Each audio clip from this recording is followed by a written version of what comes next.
Il parcourut toute la Galilée, proclamant la bonne nouvelle dans leur synagogue et chassant les esprits mauvais. Marc 1, 39.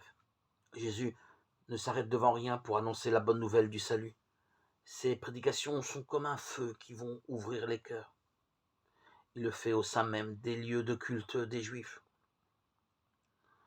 En outre, il n'hésite pas, au cours de ses prédications, à chasser les mauvais esprits, ouvrant ainsi l'intelligence des hommes sur sa nature divine. Il manifeste ainsi déjà la victoire sur le mal.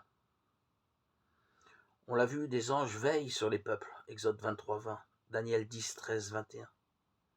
Il présente à Dieu les prières des hommes, Tobie 12, 10, tout en veillant sur eux, Psaume 91, 11.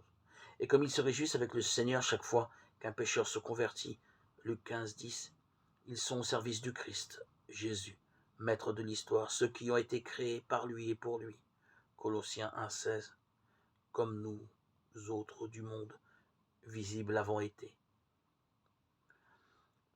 Il est bon de prendre conscience de la garde et du compagnonnage permanent à nos côtés de l'armée secrète, c'est-à-dire invisible des anges, de mon ange gardien chargé de moi seul, de mon bien-être, de mon bonheur, de ma sécurité. Prendre conscience de la présence sur terre de l'armée secrète de milliards d'anges gardiens, la plus grande et la plus puissante armée de tous les temps. Le prince des ténèbres, le prince de ce monde, comme Jésus l'appelle, Jean 12, 31. Et ses légions seront à jamais impuissants face à la puissante armée des anges, serviteurs du Tout-Puissant.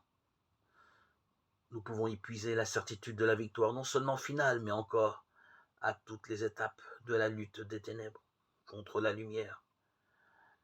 En dépit des apparences souvent accablantes, le Christ est vainqueur aujourd'hui, il le sera demain et à la fin des temps. Jean 16, 33.